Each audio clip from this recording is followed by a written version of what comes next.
सभी विद्यार्थियों को नमस्कार। मैं डॉक्टर नरेंद्र सिंह शेखावत, सहायक आचार्य भू विज्ञान, राजकीय मीरा कन्या महाविद्यालय। आज के इस लेक्चर में विद्यार्थियों मैं आपको भू विज्ञान विषय के बारे में प्रारंभिक जानकारी दूंगा। भू विज्ञान एक परिचय। विद्यार्थियों, भू विज्ञान आपके लिए एक नया विषय है। जो उच्च माध्यमिक स्तर की स्कूल शिक्षा आपने ग्रहण की, उसमें आपको इस विज्ञान का अध्ययन नहीं कराया गया। हालांकि माध्यमिक शिक्षा बोर्ड की ऑफिशियल विषयों की सूची में भू विज्ञान विषय भी सूचीबद्ध है, लेकिन स्कूली स्तर पर हम इसकी पढ़ाई का प्रारंभ नहीं करते हैं। भू विज्ञान, जिसे अंग्रेजी भाषा में जियोलॉजी भी कहते हैं, वह दो शब्दों जियो तथा लोगस से मिलकर बना है। जियो माने पृथ्वी और लोगोस का अर्थ है विज्ञान, यानी पृथ्वी के अध्ययन के विज्ञान को ही जियोलॉजी कहा जाता है।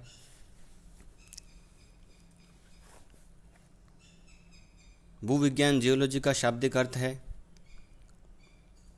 अर्थ साइंस भी इसे कहते हैं। इसमें हम पृथ्वी के बारे में अध्ययन करते हैं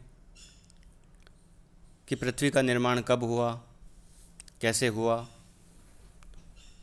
इसके निर्माण के कौन से सिद्धांत हैं, इसकी आयु क्या है,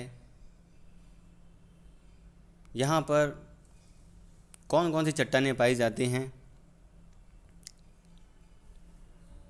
उन चट्टानों की आयु का निर्धारण कैसे किया जाए, पृथ्वी पर कौन से खनिज पाए जाते हैं, भूकंप कैसे आते हैं, ज्वालामुखी कैसे फटते हैं,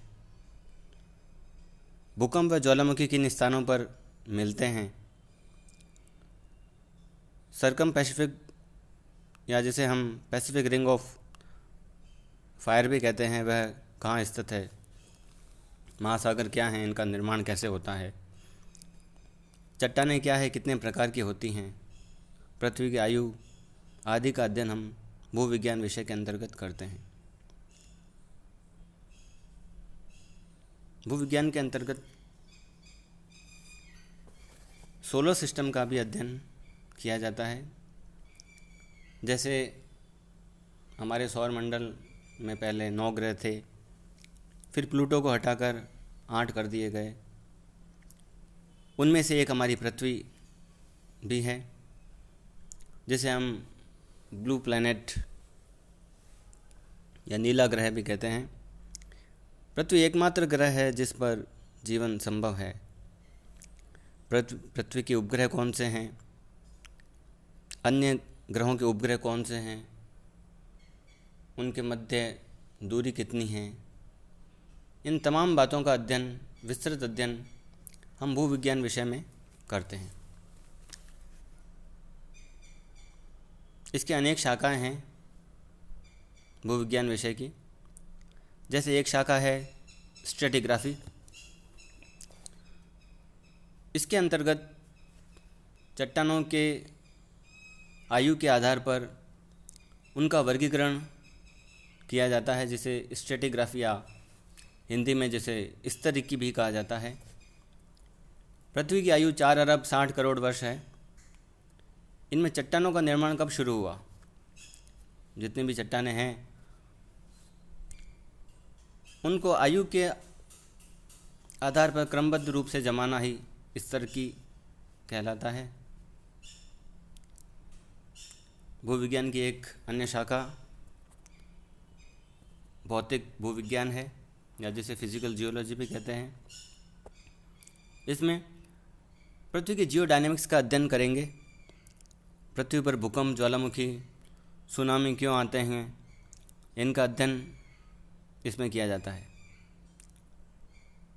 साथ ही पृथ्वी के स्वरूप का अध्ययन, उसका एक्सटर्नल स्वरूप कैसा है, पृथ्वी का इंटरनल स्ट्रक्चर क्या है, जैसे पृथ्वी के आंतरिक भाग को क्रस्ट मेंटल तथा सबसे अंतिम भाग को कोर में बांटा जाता है, इनका विस्तृत अध्ययन भौतिक भूविज्ञान में करते हैं।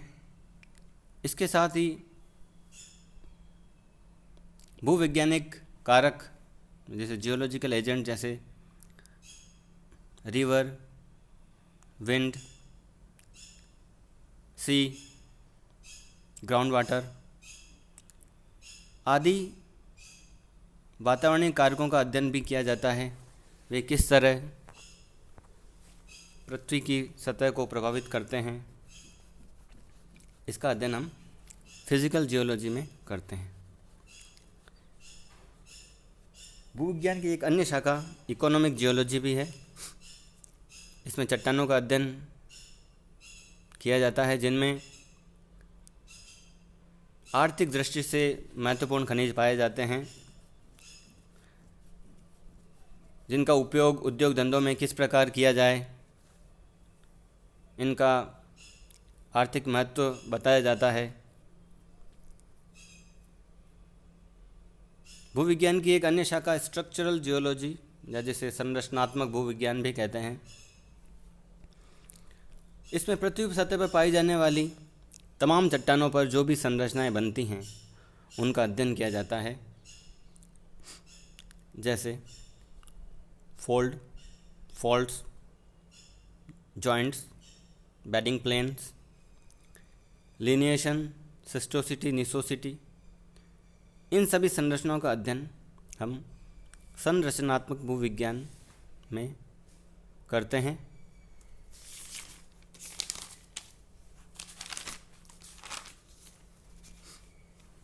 भूविज्ञान की खनिज की या मिनरलोजी ब्रांच में हम पृथ्वी पर पाए जाने वाले तमाम खनिजों का अध्ययन करते हैं। उनका निर्माण किस प्रकार हुआ, वे किस चट्टान में पाए जाते हैं, किस गहराई पर बनते हैं, किस ताप दाब की ये कंडीशन में इनका निर्माण होता है, इनका रासायनिक संगठन क्या है, इसका अध्ययन किया जाता है। साथ ही खनिजों के प्रकारों जैसे धात्विक, अधात्विक खनिज, बिल्डिंग स्टोन में प्रयुक्त होने वाले खनिज, फॉसिल फ्यूल आदि का अध्ययन हम भूविज्ञान की खनिज की शाखा के अंतर्गत करते हैं। माइनिंग जियोलॉजी यह इंजीनियरिंग की एक पूरी एक ब्रांच है। इसके अंतर्गत हम खनिजों का एक्सप्लोरेशन, उनके तरीके,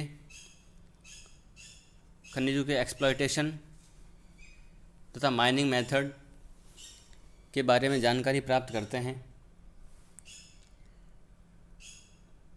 इसमें दो प्रकार के माइनिंग मेथड जैसे ओपन कास्ट तथा अंडरग्राउंड माइनिंग का अध्ययन किया जाता है। भूविज्ञान की एक अन्य शाखा जियोमॉर्फोलॉजी है, जिसे हिंदी में हम भू आकृति की विज्ञान भी कहते हैं। इसमें पृथ्वी की भू आकृति के बारे में अध्ययन किया जाता है। इसमें माउंट एवरेस्ट से लेकर मारियाना ट्रेंच तक का अध्ययन हम करते हैं। पृथ्वी की सतह पर पाए जाने वाले जितने भी लैंडस्केप हैं, जैसे माउंटेन, प्लेट्यू, प्लेन, वैलीज़ हैं, हैंगिंग वैलीज़ हैं, ट्रेंचेस हैं, इनका अध्ययन हम इस शाखा के अंतर्गत आने वाली कक्षाओं में करेंगे। इनके फॉर्मेशन की क्या प्रक्रिया है। पेट्रोलॉजी के अंतर्गत हम विभिन्न प्रकार की चट्टानों का अध्ययन करेंगे। इनका निर्माण किस प्रकार होता है, इनका उपयोग क्या है, उनका रासायनिक संगठन क्या है, इनमें किस प्रकार के खनिज पाए जाते हैं। भूविज्ञान की पैलेंटोलॉजी या जीवाश्म की शाखा में हम पृथ्वी के गर्भ में पाए जाने वाले जीवाश्मों का अध्ययन करेंगे। पृथ्वी पर जब जीवन आया था तो पहले एक कोशिक जीव, फिर बहुकोशिक, इस प्रकार इवोल्यूशन का रिकॉर्ड का अध्ययन हम इस शाखा में आगे आने वाली कक्षाओं में करेंगे। एक अन्य शाखा अप्लाइड जियोलॉजी है। इसमें हम जियोलॉजी के साथ अन्य विज्ञान की स्ट्रीम का इंटरडिसिप्लिनरी अध्ययन करेंगे, जिसे अप्लाइड जियोलॉजी भी कहते हैं। जैसे ग्राउंड वाटर के साथ हाइड्रोलॉजी मिक्स किया जाता है तो हाइड्रोजियोलॉजी बनता है। इस प्रकार फोटोजियोलॉजी, जिसका उपयोग हम रिमोट सेंसिंग में के अध्ययन में भी करेंगे। जियोफिज़िक्स, जियोलॉजी के साथ फिज़िक्स को जोड़ करके इस शाखा का निर्माण किया गया है। जब जियोलॉजी के साथ केमिस्ट्री को जोड़ा जाता है तो इसे जियोकेमिस्ट्री कहते हैं। इस प्रकार इन सभी शाखाओं का अध्ययन हम इस ब्रांच में करेंगे। आज के लिए इतना ही। धन्यवाद विद्यार्थियों।